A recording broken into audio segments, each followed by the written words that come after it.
The night was a living shadow, the ocean a black mirror that reflected the sliver of a crescent moon.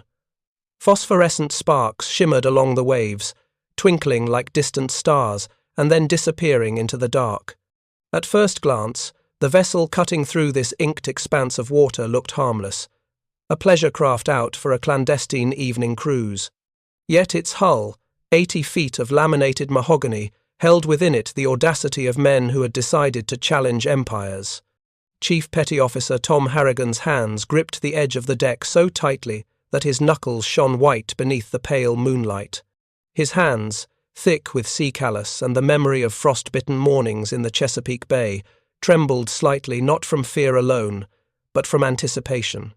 Beside him, Lieutenant Commander Arthur Mack McFersonson exuded a calm that seemed almost impossible. Mack had seen too much death for his age, having survived Pearl Harbor and the skirmishes in the Midway campaign. Before we jump back in, tell us where you're tuning in from, and if this story touches you, make sure you're subscribed because tomorrow I've saved something extra special for you.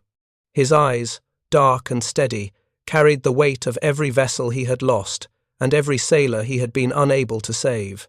Dutch Vanderberg, a mathematics professor plucked from the quiet halls of Yale, adjusted the binoculars and murmured calculations under his breath, plotting torpedo arcs with the precision of a man who treated numbers like sacred objects. Patrick "Paddy" O'Brien, the torpedo expert, bent over the bronze propeller of a Mark 13, whispering encouragement to it as though it could hear.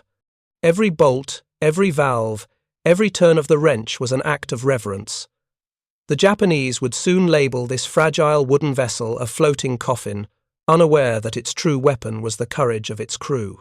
Their construction from laminated mahogany and powered by aircraft. Engines made them vulnerable to the enemy's 21-centimeter shells. Yet it was this very fragility that granted them speed, maneuverability, and the capacity for surprise that no steel warship could match. Far inland, Henri Delmas crouched beside a hedgerow, eyes scanning the moonlit fields that stretched toward the distant rail line. At 43, he had been a farmer, a man whose life had once revolved around planting seasons and harvests, the smell of soil, and the warmth of his wife's hand. But the war had claimed everything, his land seized, his son deported to a labor camp in Germany, his wife dead from illness. What remained was not bitterness nor revenge, but duty, a quiet, iron flame that made him steady and deliberate. Beside him knelt Luc Morel, the mechanic, whose hands were coated in the grime of engines and metal, yet skilled enough to handle explosives with the same precision. André Vasseur, a young student with eyes too wide for the world he had been thrown into, clenched a small detonator like it was the talisman of his life. Claire Lemoyne, the courier, watched the tree line like a hawk, every flicker of movement measured, every shadow evaluated. She had risked her life countless times delivering coded messages dressed as a milkmaid, and tonight would be no different. Henri spoke in a whisper so quiet it almost belonged to the wind. "We do this for France. Not for vengeance, not for glory. For France." The camera lingered on hands that once tended soil, now manipulating wire and powder, translating generations of nurturing into acts of calculated destruction. Above them, at a small, abandoned airfield, 4 Moraine-Saulnier fighters waited. Luc Béraud, the teacher, adjusted the worn straps on his harness, his mind reviewing poems he once taught his students, now recited as mental exercises to calm his nerves. Marcel, the mechanic turned gunner, tightened a loose bolt, the motions rhythmic and precise, each turn a silent prayer for a brother lost at Sedan. Henri Valois, barely 21, gazed at a photograph of his fiancée tucked into the cockpit canopy, her smile a fragile shield against the terror of what lay ahead. André Dédé Fournier, the youngest of the group, laughed softly, a sound brittle with irony, trying to hold the spectre of death at bay with humour. Their planes, choked with smoke stains and patched wings, were laughably called toys by the Luftwaffe. To the men who had poured oil, blood, and hope into them, they were instruments of survival and defiance. Each engine sputtered with anticipation, pistons shuddering like living hearts, and yet they were ready to rise into the pale sky, to meet the violence that would come at first light. The stakes were threefold. On the sea, the wooden PT boats carried 12 men and 4 torpedoes, their speed exceeding 45 knots, capable of challenging convoys that dwarfed them in size and firepower. The Japanese Navy had perfected night combat, training lookouts to spot wakes, to read shadows, to command the darkness. They had no idea that these small craft, dismissed as fragile and expendable, would become instruments of terror. On land, Henri's team had exactly 25 minutes to plant explosives along the railway culvert and retreat unseen. A train carrying mechanized reinforcements could not reach the coast, and their delay would determine whether thousands of Allied soldiers lived or died. In the sky, the Maranes faced Stukas and Messerschmitts, whose dive sirens were infamous, each bomber armed to obliterate strategic bridges. 4 pilots against 20 enemy aircraft, yet their precision, discipline, and audacity were the only tools that could buy crucial time. The enemy was trained, powerful, human. The heroes were improvised, under-resourced, yet precise. Their strength was the fusion of intellect, courage, and meticulous preparation. The PTs slipped silently from their moorings under the cover of darkness. The engines whispered at low throttle, a murmur against the restless waves. Mack gestured to the others with a glance, and they read the signal like a shared heartbeat. Dutch recalculated vectors again, his fingers tracing invisible arcs in the air as if the night itself were paper. Paddy checked the torpedoes one last time, the bronze propellers glinting faintly. "One shot," he muttered, "and everything changes." The PTs moved in column formation toward the narrow straits, their small wakes hidden in shadow. Every second stretched taut, every wave threatened to betray them. The Japanese destroyers patrolled the passage, searchlights slicing through the black, ready to incinerate any wooden intruder foolish enough to appear. Meanwhile, Henri's team crept through the wet fields, mud sucking at boots and trousers. Luke carried the satchel of explosives like a child, Andre's hands shaking as he clutched the detonator. Claire perched atop a ridge, eyes, scanning, signaling with a pre-arranged flashlight pattern whenever German patrols approached. The tension was a living thing, pressing against their chests and ears, yet Henri moved with calm authority. "We have 20 minutes, he reminded them. "Not a second more. Precision is our shield." The culvert gleamed under the moonlight, steel rails poised like the spine of the enemy.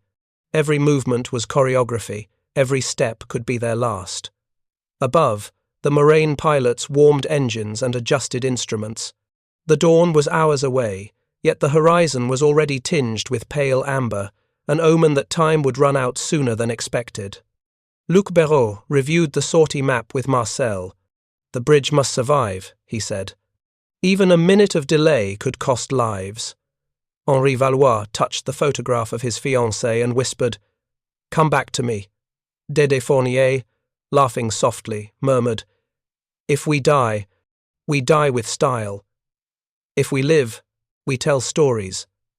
There, aircraft were patched, scarred, and imperfect, yet in their hands, they were lethal. The first sign of the Japanese convoy came quietly, almost imperceptibly. Waves shifted, shadows elongated, and the distant hum of massive engines grew in the night. Harrigon squinted through binoculars as Mack ordered engines to idle. The convoy maintained formation, unaware of the wooden spectres waiting to strike. Dutch whispered calculations of distance, speed, and angle, while Paddy adjusted the Mark 13 torpedo's depth to 10 feet, optimal for striking the cruiser at the center of the formation. "We have 4 minutes," Mack murmured, almost to himself. 4 minutes to rewrite history. On land, the German guards shifted along the railway line, their torches scanning the fields. Claire signaled 2 flashes, sentries approaching. Henri froze for an instant, then whispered to Luc, "Set the charge now. No hesitation." Luc nodded, hands steady, eyes focused. Andre's voice trembled. "Henri, what if—" Henri placed a hand on his shoulder. "Then you will tell the story. But tonight, we act." The detonator wire hissed softly as André connected it, and the satchel became a ticking promise. The dawn began its slow ascent, tinting the horizon with streaks of orange and rose. Above, the Moranes readied themselves, engines trembling with the weight of anticipation. Below, Henri's team took cover as the satchel's timer ticked down. On the sea, the PT boats surged forward, engines roaring, slicing the water at 40 knots. The Japanese destroyers reacted too late, searchlights swung too slowly. The first torpedo found its mark. The cruiser shuddered as steel buckled and fire erupted. In 90 seconds, the Leviathan was reduced to a burning wreck, flames licking the sky, sailors screaming in disbelief. The wooden PTs, vulnerable as they were, had become the instruments of Empire's collapse. Henri pressed the detonator, fire and steel tore, through the railway culvert, twisting rails and halting the mechanized convoy. André fell, wounded, and Luc dragged him into the ditch as Claire scrambled to maintain visual contact. Time seemed to slow, stretched by the heat of explosions and the metallic tang of fear. The bridge, under attack from Moranes in a low, desperate dive, survived just long enough for the Allies to regroup, thousands of soldiers' lives spared. Each thread of human courage, sea, land, and sky, converged in a symphony of risk, precision, and timing. When the smoke cleared, the PT boats limped back to hidden coves, hulls scarred, engines smoking, but men alive. Henri's team regrouped in the hedgerows, André's life claimed by the mission but honoured by action. The Moranes, battered and bruised, returned to base, each pilot bearing the memory of near death and the weight of small victories. The Japanese, once arrogant and dismissive, now whispered the phrase that would echo in naval history, floating coffins. They had underestimated speed, surprise, and courage, and in their hubris paid the price. Years later, Henri returned to the rail line, now overgrown with wildflowers and silent in peace. He traced the names on a small wooden memorial: Luc, André, Claire, Henri. Mack, far across the ocean, stood at a quiet pier, fingers grazing the hull of a civilian ferry, remembering the night when wooden planks and courage sank a giant. The story of floating coffins became legend, a reminder that audacity, timing, and the human spirit could turn even the most fragile vessel into a hammer of history. The world moved on, unaware of the threads of lives, risk, and sacrifice that had changed it, and yet those who remembered smiled quietly, knowing that in darkness, ordinary men became extraordinary. Night had become a teacher, cruel but precise. The PT crews moved silently under a crescent moon, their wooden hulls whispering across black water that seemed alive, lapping and hissing around them as though it understood the stakes. Engines idled, mufflers barely concealing the hum of 3 Packard 51 12-cylinder engines, tuned to perfection by hands that knew both machinery and mortality. Mack, 38, stood at the bridge of PT 164, a small silhouette against the dim phosphorescence, voice calm but commanding. "Remember, we are not destroyers, we are assassins. Make the night fear you." His words were a mantra, carried across the waves, as Dutch Vanderberg, the mathematics professor with spectacles fogged by salt spray, bent numbers into shapes that resembled invisible arcs. Each calculation became a promise of precision, a web of possibilities and probabilities that might keep them alive. Patrick, Paddy O'Brien, torpedo man, ran fingers over the bronze propellers, turning the yaw of each Mark 13 torpedo into a small ritual. He spoke softly to the weapons, coaxing confidence out of metal. Each torpedo received a kiss and a satyr, nod, an intimate acknowledgement of its temperamental nature. On other nights, a mistake meant a crew lost to fire or water, and these men were all too familiar with the cost. Along the shore, Henri Delmas crouched in the mud, eyes scanning the blackened landscape for any telltale glint of German boots. At 43, Henri had traded ploughs for detonators, soil for steel, and the rhythm of seasons for the merciless ticking of a clock. Luc Morel, the mechanic, shifted a satchel of homemade explosives beneath a hedgerow, hands coated in earth, eyes fixed on the culvert just beyond the next field. André Vasseur, barely 20, adjusted the wires that would connect the charges, fingers trembling but steadying with each deliberate breath. Claire Lemoyne, 28, perched on the ridge above, flashlight in hand, measured shadows like a painter studying chiaroscuro. Henri's voice broke the silence. 25 minutes. That is all we have. Move like ghosts. Fail, and the trains. Run, the soldiers die, and we disappear without a trace. Every movement became choreography, a rural ballet dictated by fear and precision. The hedgerows became both sanctuary and stage. Hands slid over rough bark, boots sank in wet earth, whispers measured to match the length of detonator wire. Timing was a razor edge. Any hesitation could undo everything. In the skies above France, the 4 Morin-Saulnier pilots faced their own calculus of risk. Luc Béraud, 32, teacher turned aviator, circled the airfield with clipped wings and an eye for imperfections in both men and machines. Marcel, the mechanic who had transformed grief into discipline, adjusted the guns, checked oil lines, and whispered to the engines as though they were creatures with moods. Henri Valois, the youngest at 21, ran through every instrument panel check twice, gripping the photograph of his fiancée, her smile a talisman against the roar of war. André Dédé Fournier, 23, laughed to keep fear at bay, running simulations in the air, calculating impossible mathematics while contending with engines that coughed, spark-plugged, and threatened to fail at any moment. Luc's voice cut through the hum of pistons and wind. Bravery without discipline is suicide. Know your aircraft, know the sky, and know your enemy.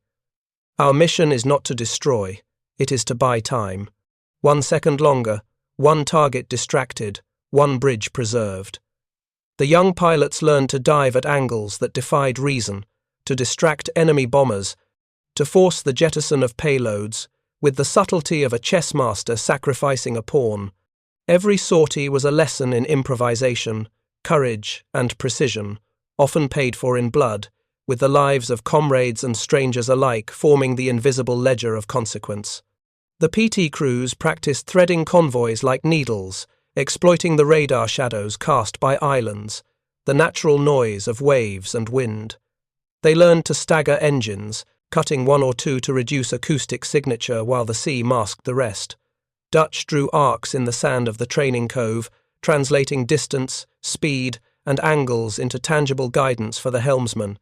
Paddy tested torpedoes repeatedly, setting depth and yaw to perfection, whispering affirmations to the weapons that would become agents of death. Each run was rehearsed in meticulous detail, every motion choreographed to the rhythm of probability. Fail once, and the men understood. You become part of history's margin of error. On land, Henri's cell moved through hedgerows like shadows themselves. Luc measured distance with a mechanic's eye, calculating the exact placement for maximum destruction. André practiced connecting detonator wires while kneeling in mud, repeating the motions until they became muscle memory. Claire signaled with her flashlight, a silent language of flashes that translated seconds of warning into action. Henri timed their rehearsal with a stopwatch, noting that 25 minutes was all the window afforded. The Germans' shift changes were the law, the absolute, miss it, and the mission failed before it even began. Hands brushed against detonators and mud, whispering through the night as if each movement contained a prayer. Every night, the team returned to a farmhouse, now hollowed by war, sharing quiet glances, understanding that failure meant nothing but death. In the air, the Moraine pilots executed practice runs against mock targets, engines sputtering with the stress of old pistons, fuel lines, and worn carburetors. Luc drilled them in counting seconds, estimating speed, and calculating trajectories that would allow them to hold bridges long enough for Allied columns to retreat. They learned to anticipate enemy maneuvers, to read the horizon for shadows that revealed more than just aircraft. Dédé's laughter occasionally broke through the tension, a brittle sound meant to humanize the terror of aerial combat. Henri Valois focused on precision, calculating climb angles and wind currents, memorizing patterns that could save lives.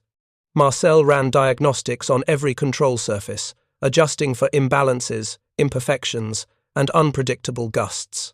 The Moranes, patched and scarred, became extensions of their pilots' wills, each flight a lesson in survival and strategy. The three domains, sea, land, and sky, began to converge into a singular pattern of disciplined audacity. The PT boats learned how to strike unseen, using speed and cunning instead of armour and artillery. Henri's cell mastered sabotage as a form of rural theatre, the choreography of shadows and wire creating disruption that no brute force could achieve.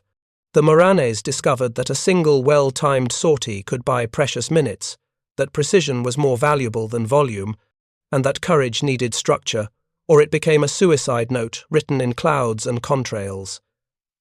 Mack and Harrigon stood at the bow of PT 164-1, evening, engines idling, the phosphorescence glinting faintly on the hull. Mack gestured toward the horizon, voice low and steady. Each patrol teaches you the rhythm of fear. The Japanese are experts, but they are also human. They anticipate speed, they anticipate steel. They do not anticipate audacity in wood. Harrigon nodded, staring into the black waters, imagining the silhouettes of enemy ships, unaware of the predators among them. Dutch bent over a map, recalculating distances between islands and coves, the equations bending like light through water. Paddy adjusted the depth of a torpedo once more, fingers lingering over the polished bronze. If we fail, Mack continued, we die. If we succeed, we buy lives, hope, and history. Each man understood the truth of the statement, etched deep into their bones. Meanwhile, Henri's team rehearsed with a precision born of desperation. Luke placed a satchel, noting the shadows and the slope of the field. André connected wires.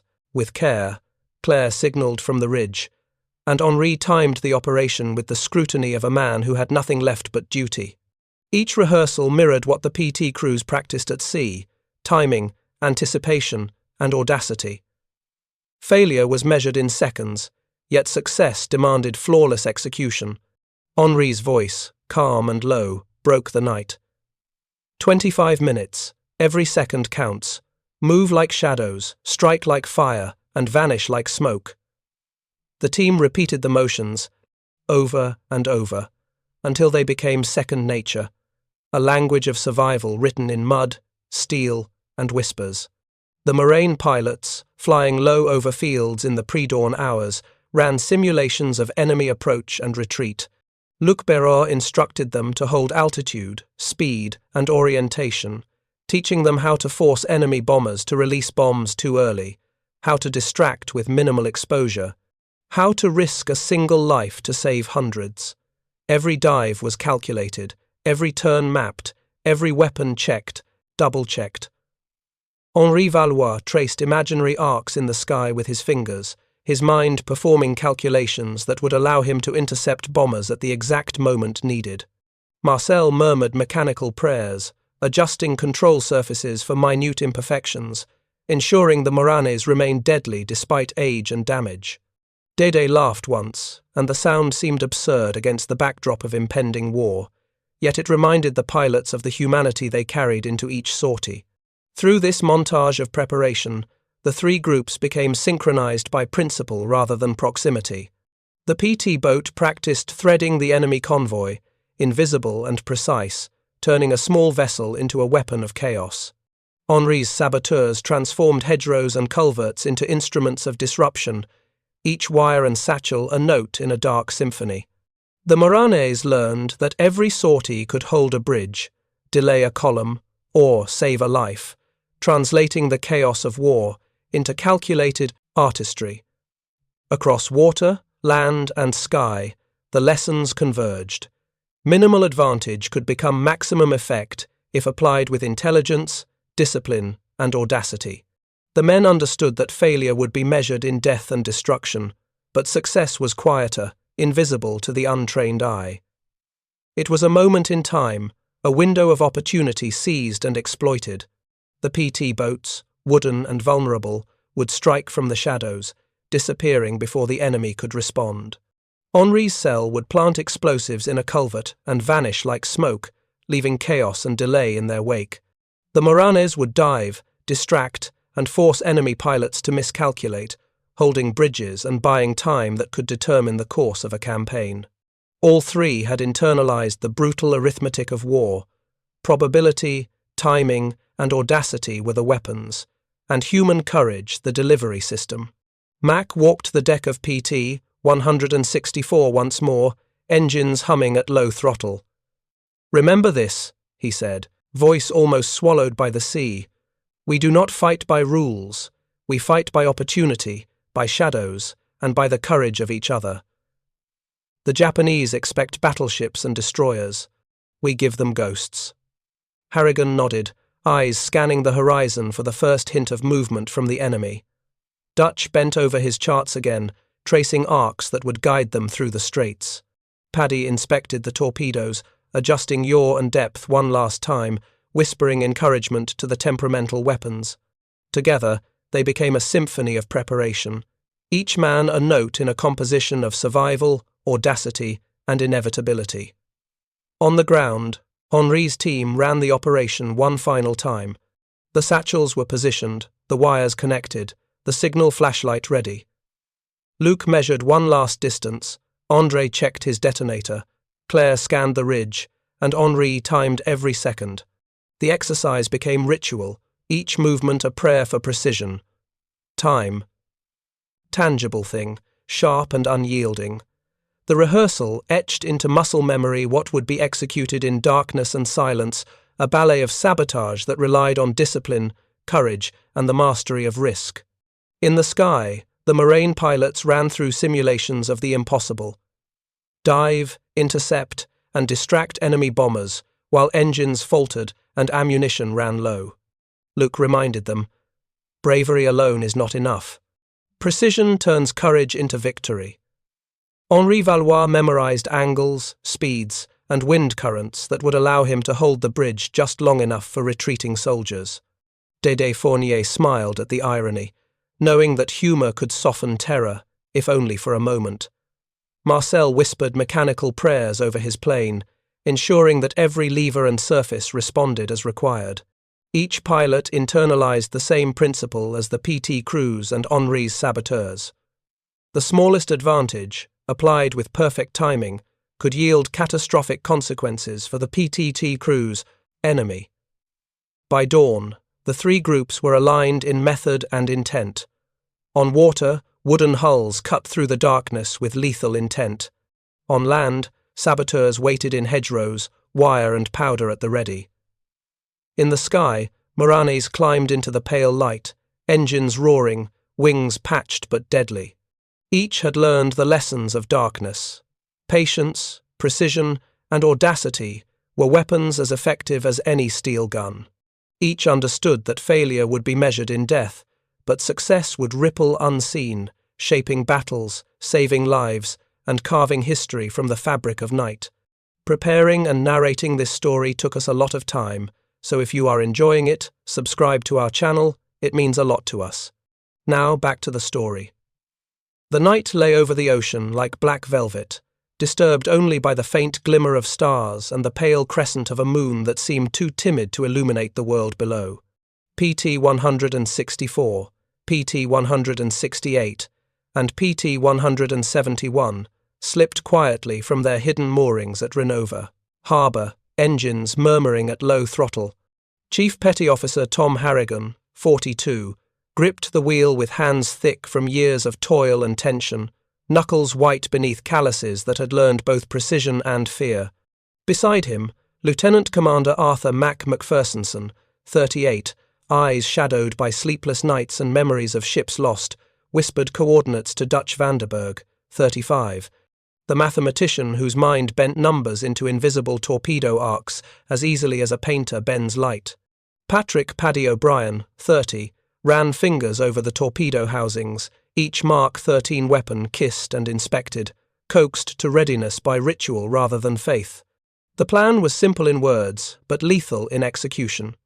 Intercept the Japanese convoy, composed of 3 large transports and a single cruiser, far larger and more feared than its companions, before dawn, using speed, stealth, and audacity rather than armour. If they failed, thousands of Japanese Soldiers would reach the landing fields, tipping the balance of battle on an island whose name would be remembered by survivors and historians alike. Meanwhile, inland, Henri Delmas, 43, crouched low in a rain-soaked field 30 kilometers from the nearest German garrison. Luc Morel, 32, strapped the detonator to the homemade explosives with deliberate care, the wires twisting like serpents in his mud-caked hands. André Vasseur, 20, youth sharpened into courage, double-checked the fuse lengths, whispering encouragement to both device and friend. Claire Lemoyne, 28, perched on the ridge, scanning shadows through binoculars, the faint phosphorescence of the moon reflecting in her eyes. Henri's watch glinted faintly as he murmured, 25 minutes. 25 minutes to make history, or to die trying. Each movement was choreographed, rehearsed, and timed to the second. The Germans rotated shifts with clockwork precision. Miss one, and the train would pass, carrying mechanized reinforcements to a threatened front, altering the fate of soldiers who had no knowledge of the sacrifices being made for them. The network of human intelligence had never been more fragile, nor more vital. Coast watchers, hidden in hills under camouflaged huts, sent whispered coordinates to the PT boats. Couriers like Claire risked capture to relay the rail timetable. A farmhouse radio operator, 36, hunched over his receiver, transmitted bomber vectors to the Moraine pilots, the dim glow of a lamp illuminating sweat and worry. Every human connection formed a thread, tenuous yet strong, stretching across the landscape and the sea.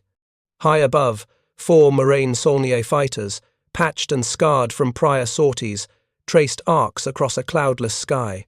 Luc Béraud, 32, led the formation, eyes scanning the horizon for black specks that betrayed the approach of Stukas and Messerschmitts.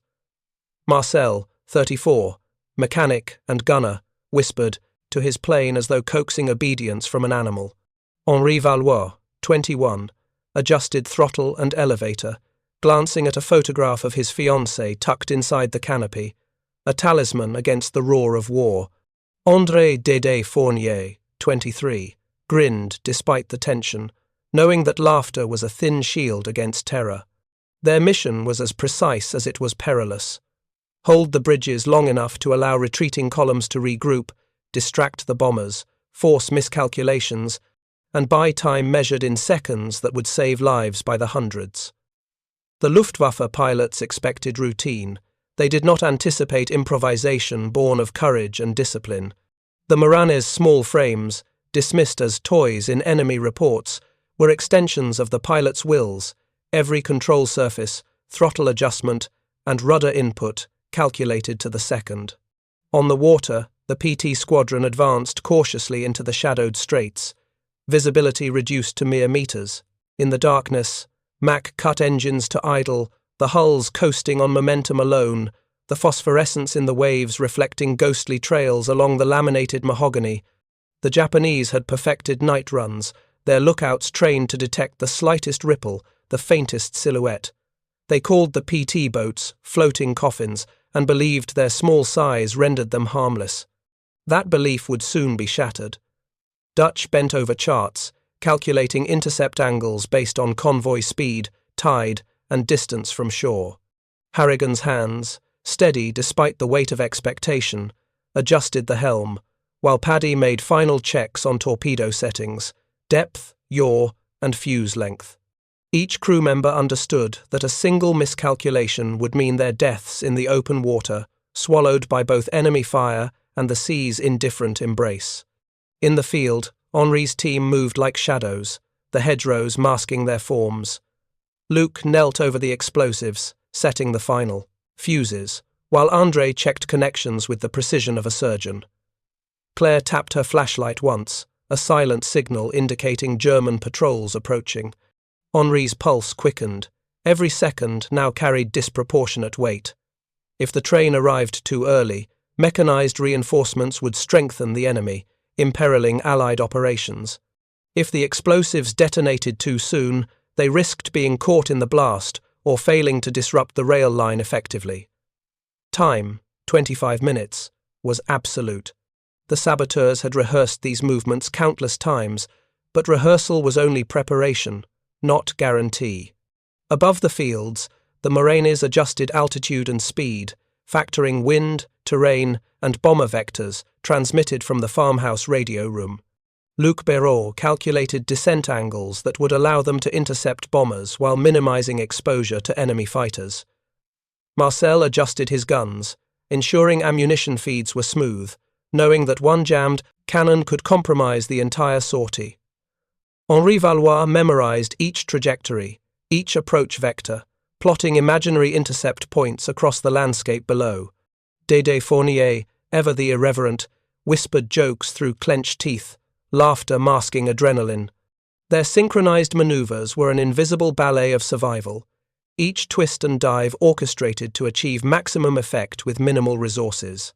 The Japanese convoy advanced, unaware of the predators converging from multiple directions. The cruiser, larger and more imposing than any of the transports, led the column, its hull cutting the water like a knife. Sentries peered through binoculars, lights flickering intermittently, confident that the sea belonged to them. They had practiced night operations for years, mastering stealth, vigilance, and coordination. They did not anticipate audacity executed with precision from wooden boats, shadows on land, and patched fighters in the sky. At 2300 hours, Harrigon and Mack gave the signal. Engines surged from idle to full throttle, PT 164 lifting slightly on the bow as it accelerated through the narrow channel. Dutch recalculated one last time, ensuring torpedo arcs aligned with the predicted path of the cruiser. Paddy checked Mark 13 settings, adjusting yaw by a fraction of a degree. PT 168 and PT 171 mirrored their movements, closing from port and starboard flanks. The convoy's escorts, trained and disciplined, remained unaware, their arrogance a blindfold. Simultaneously, Henri's team advanced toward the rail culvert. Luc measured the distance once more, connecting the detonator to the explosive charges. André knelt beside him, confirming that each wire was taut and properly insulated. Claire watched from above, eyes sharp and unwavering, signaling once more as a German patrol crossed a distant field.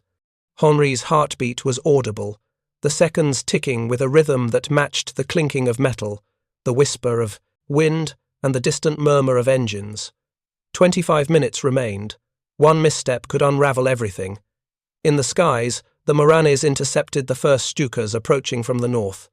Luc called coordinates to the others, guiding Henri Valois and Dédé Fournier into intercept positions. Marcel fired sporadic bursts from his cannon, forcing the bombers to adjust course and release bombs prematurely.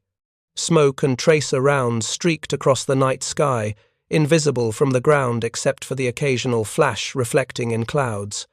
Their goal was not to destroy, but to delay, to divert, to hold long enough for forces below to act, each maneuver calculated with the precision of a mathematician and the courage of a man willing to die for others. The network of human intelligence pulsed with life.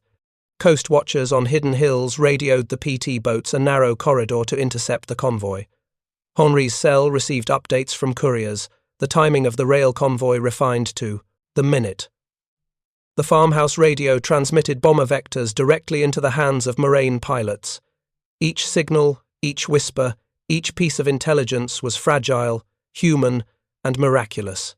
The audience senses this web of coordination as each movement converges in space and time, like dominoes falling across three theatres of war. Harrigon, eyes fixed on the cruiser, whispered to himself, "This is it. Timing is everything."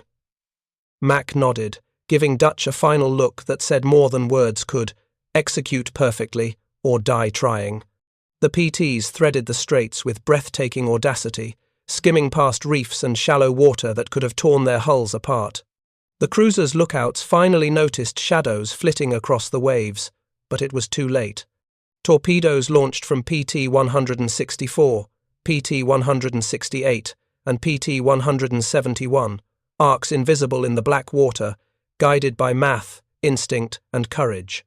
On land, Henri's team synchronized perfectly with the clock. Luc triggered the detonator. André held, steady despite a cut on his hand. Claire signaled the all clear. The explosives erupted beneath the rails in a controlled, violent arc. The train, just moments from arriving, screeched to a halt, derailed in chaos, sending mechanized units scattering, their movement delayed by critical hours. Henri exhaled, mud-smeared and exhausted, knowing that their actions had changed the course of a battle. In the air, Moranes continued to dance with Stukas and Messerschmitts. Luc Béraud dove, forcing a bomber to jettison ordnance over an empty field. Henri Valois climbed sharply, positioning to intercept another. Dédé, Fournier fired, smoke streaking from his gun, the pilot's laughter masking the fear that always lingered at the edge of consciousness. Marcel, damaged but undeterred, provided cover for the formation, holding the line long enough for the ground operations to succeed.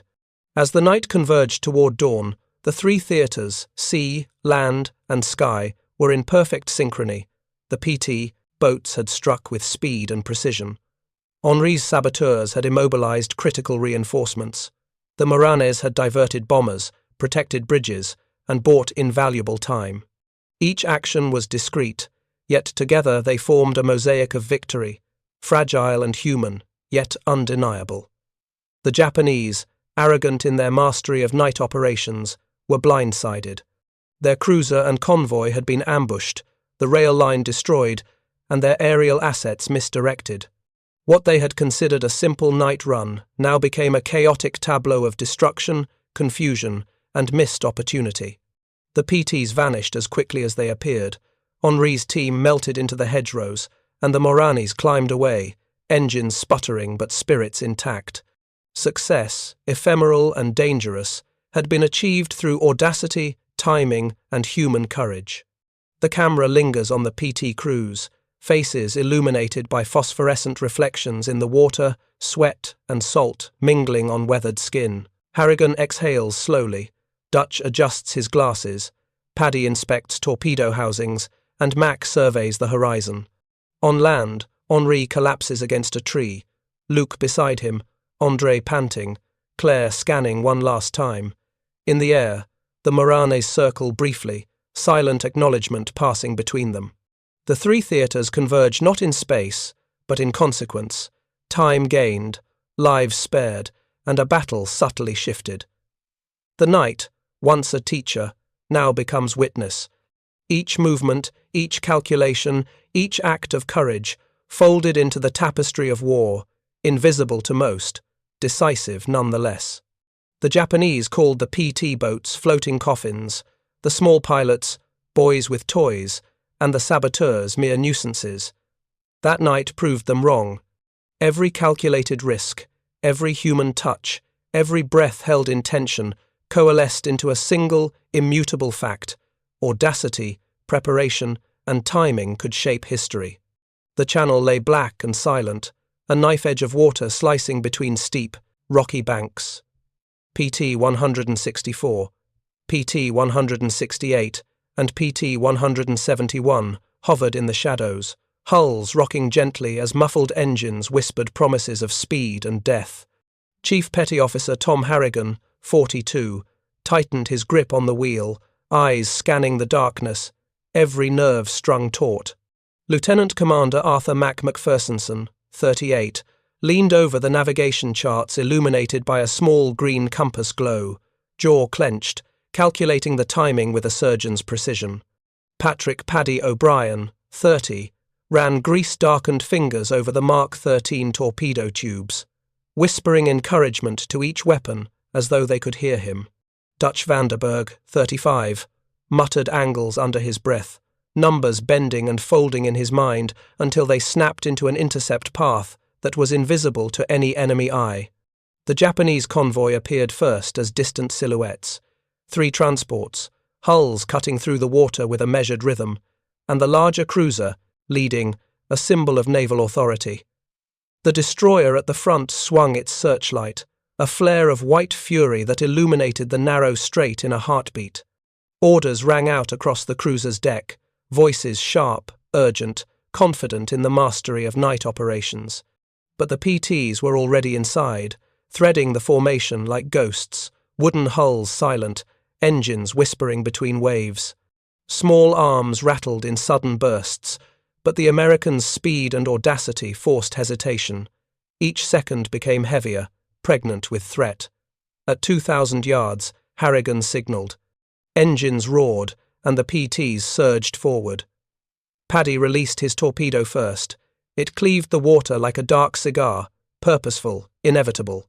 The camera follows it in slow motion, tracking its fatal arc as it strikes the cruiser's side.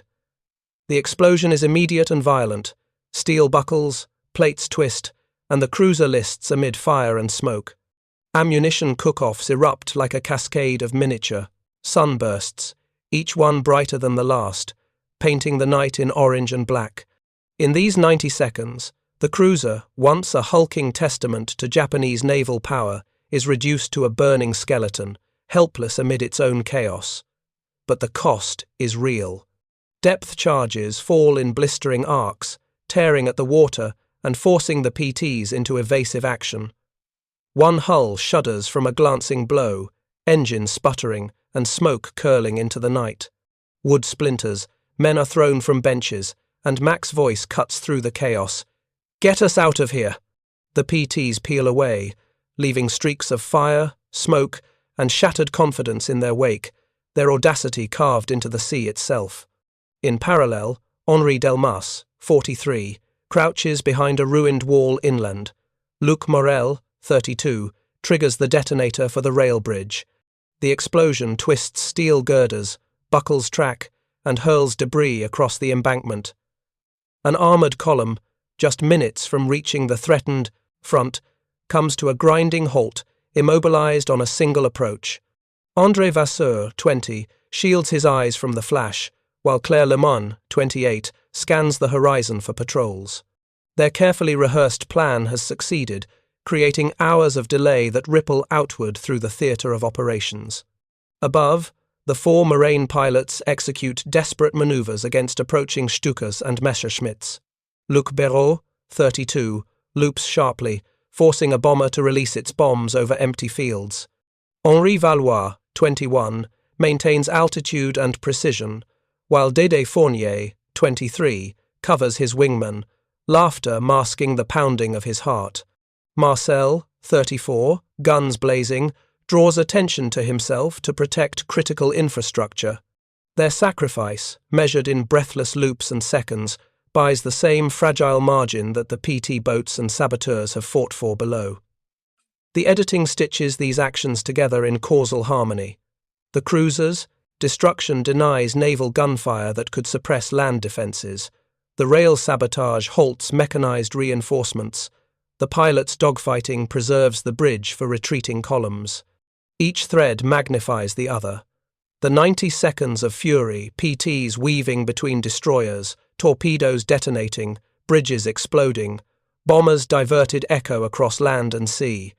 Every wave, every spark, every twist of metal is a reminder that in war, courage measured in moments can shape outcomes spanning miles. The human network calculations, courage, timing, and risk has created a fragile, luminous mosaic, victory distilled into a minute and a half, where audacity and precision collide. The morning rose over a sea still blackened by the night's fire, smoke curling like the ghosts of what had passed. Lieutenant Commander Arthur Mack McFersonson, 38, leaned against the railing of PT 164, fingers tracing the worn wood as if searching for comfort. Around him, the surviving crew were silent, faces pale, eyes hollowed by hours spent threading death through steel and shadow. Every man carried the imprint of that 90-second maelstrom. Harrigan's knuckles ached from gripping the wheel through impossible moments. Paddy's hands shook while checking the torpedo mounts, unsure if they would ever move with confidence again. Dutch Vanderberg sat hunched, muttering calculations only he could see, replaying angles and trajectories in his mind, seeking patterns where chaos had reigned. Their wooden boats, nicked, scarred, and stinking of gunpowder, bobbed in the still water, innocuous yet lethal, monuments to audacity and survival. Inland, the scene was quieter but no less harrowing. Henri Delmas, 43, dug slowly beneath an oak, soil damp and clinging to his hands, lifting the body of André Vasseur, 20, whose courage had outrun experience. Claire Lemoyne, 28, knelt beside him, holding a detonator box as if it were a talisman, eyes fixed on the disturbed earth where so much had ended. Luc Morel, 32, placed a hand on Henri's shoulder, feeling the weight of grief as heavy as the charges they had once carried.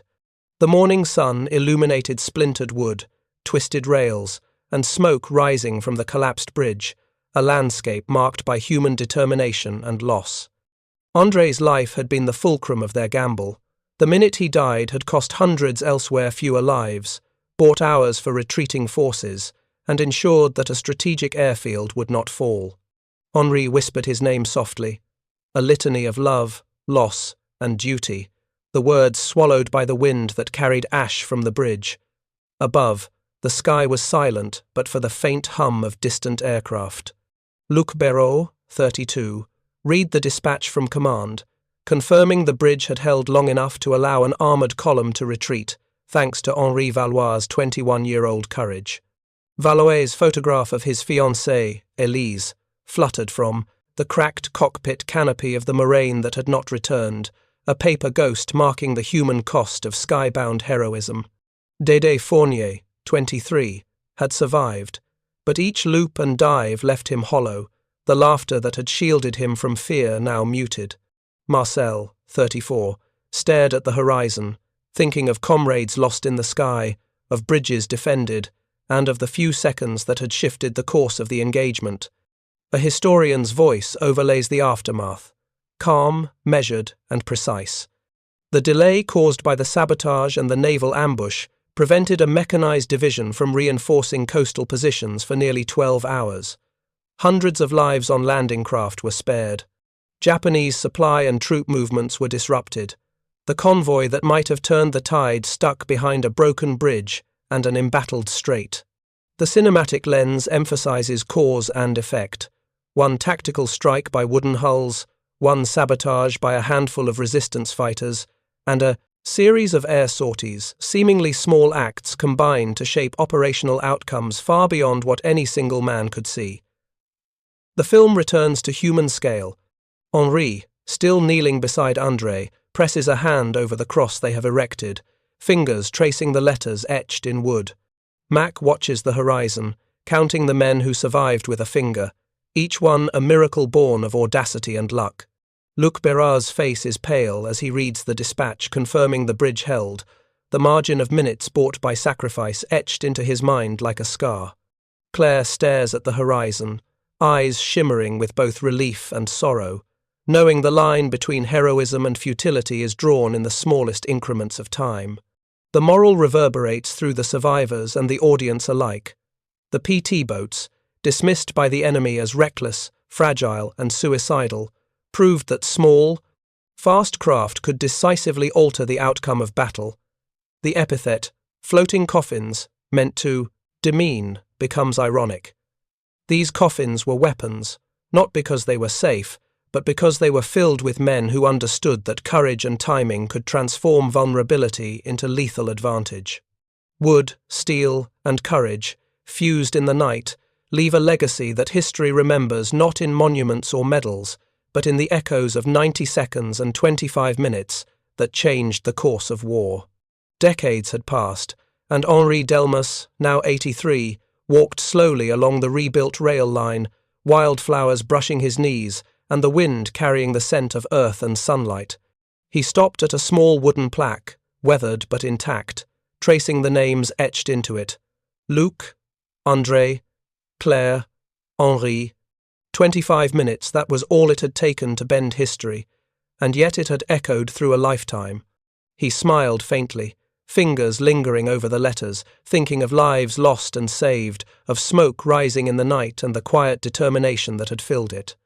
Far, away, on a distant pier, Lieutenant Commander Arthur Mack McFersonson, 79, watched a ferry glide past, the same waters where PTs had once carved fire into the darkness. He placed his palm on the hull, feeling the wood's grain, and the echo of danger survived. The boats were gone, their hulls either rotted or repurposed, yet their legend lingered in memory and in stories whispered across generations. Children ran along a beach where wooden PTs had once hidden, their laughter mingling with the surf. In a barn, a moraine propeller hung as a relic, and at a small memorial, a rusted torpedo was lifted carefully, an artifact of audacity. The narrator's voice cut through the gentle waves. They called them floating coffins. That night, a coffin became a hammer. 90 seconds were all it took to change the course of dozens of lives and the shape of a war. Victory is stitched from small, savage acts of courage, performed by hands that never sought legends, only survival and duty. The camera pulled back, sea glimmering silver, flame and chaos dissolved into dawn, and the names of real men and women rolled across the screen, honoring the quiet heroism that had shaped history. Up next, you've got 2 more standout stories right on your screen. If this one hit the mark, you won't want to pass these up. Just click and check them out. And don't forget to subscribe and turn on the notification bell so you don't miss any upload from us.